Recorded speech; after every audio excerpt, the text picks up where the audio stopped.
আর তোমাদের জন্য রাত্রকে করেছি বিশ্রামের, আরামের। আল্লাহ সুবহান ওয়া তাআলা সূরাতুন নাবার ৯ নম্বর আয়াতের মধ্যে বলে দিয়েছেন, ওয়াজআলনা নাওমাকুম সুবাতা, রাতের বেলা বিশ্রাম করবে, আরাম করবে সারাদিন ক্লান্তির পরে। আর এ সময় যদি নিরিবিলি না হয়, অন্ধকার না হয়, এটা তোমার জন্য কষ্টকর হবে। এজন্য ১০ নম্বর আয়াতের মধ্যে বলে দিয়েছেন, ওয়াজআলনাল লাইলা লিবাসা, আর রাতকে আমি তোমাদের জন্য করেছি আবরণযুক্ত, পর্দাওয়ালা, অন্ধকার, নিরিবিলি।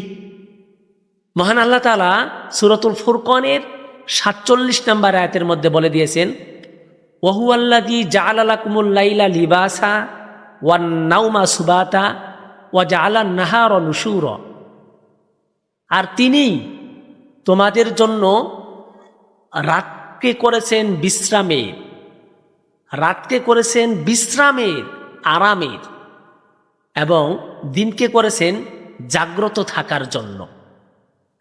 মহান আল্লাহ রাব্বুল আলামিন রাত্রকে নিয়ে সূরাতুল বানী ইসরাঈলের ৭৯ নম্বর আয়াতের মধ্যে বলে দিয়েছেন, ওয়ামিনাল লাইলি ফাতাহাজ্জাদ বিহি নাফিলাতাল লাক আসা আইয়াবআসাকা রব্বুকা মাকামাম মাহমুদা।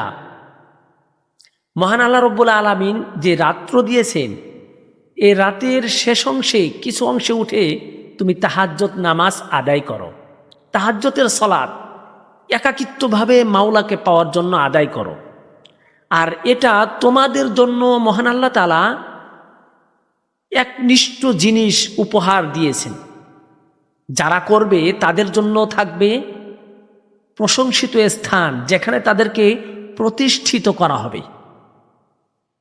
রাতকে নিয়ে মহান আল্লাহ রাব্বুল আলামিন সূরাত আলে ইমরানের ১৯০ নম্বর আয়াতের মধ্যে আরও বললেন, ইন্না ফি খালকিস সামাওয়াতি ওয়াল আরদ ওয়া ইখতিলাফিল লাইলি ওয়ান নাহার লাআয়াতিল লিউলিল আলবাব। নিশ্চয়ই আসমান এবং জমিন যিনি বানিয়েছেন তিনি হলেন আল্লাহ সুবহানাহু ওয়া তাআলা, এবং রাত দিনকেও আল্লাহ তাআলা বানিয়েছেন, এবং এর পরিবর্তন, এর আবর্তনের বিষয় তারাই বুঝবে যারা হলো জ্ঞানী। তারা বুঝবে না যারা হলো জাহেল, মূর্খ, যারা হলো পাগল। রাতকে নিয়ে আল্লাহ তাআলার বলা এই কোরআনের আয়াতের মধ্যে যে রাতের গুরুত্ব নিয়ে আল্লাহ তাআলা যে কথাগুলো বলেছেন, সেই কথাগুলো নিয়ে আপনাদের সামনে আমি আজ এজন্যই কথা বলার আগ্রহ পেশ করেছি, কারণ রাত আমাদের কাছে তেমন কোনো গুরুত্ব বহন করে না।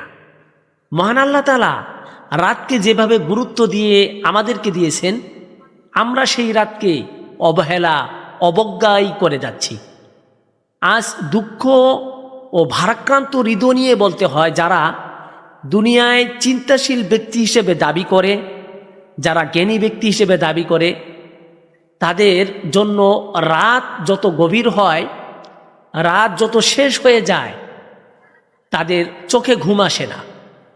তারা মনে করে যে আমাদের জন্য দেরি করে ঘুমানোটাই উত্তম। এটা আমাদের একটা ভ্রান্ত ধারণা। রাসূল আকরাম সাল্লাল্লাহু আলাইহি সাল্লাম রাতকে কদর করতেন, এজন্য তাড়াতাড়ি ঘুমিয়ে পড়তেন এবং রাতের শেষাংশে উঠতেন। আজ বিজ্ঞান, ডাক্তার, সচেতন ব্যক্তিরা এটাকে তারা মেনে নিয়েছে আর বলেছে, হ্যাঁ, জ্ঞানী ব্যক্তিরা তাদের জ্ঞান আরও বৃদ্ধি করার জন্য যদি চায়, তারা যেন রাতের শুরুতে ঘুমিয়ে পড়ে এবং রাতের শেষাংশে তারা উঠে। যেমনভাবে রাসূল আকরাম সাল্লাল্লাহু আলাইহি সাল্লাম বলে গিয়েছেন, সেটাকে তারা অ্যাকসেপ্ট করতে এখন বাধ্য হচ্ছেন।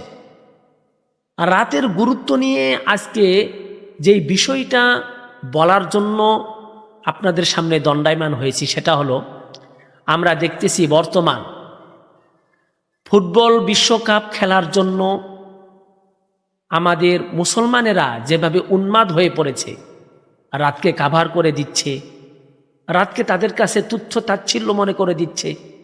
অথচ এই রাতকে নিয়ে মহান আল্লাহ রাব্বুল আলামিন কত মহামূল্যবান বাণী বলে দিয়েছেন।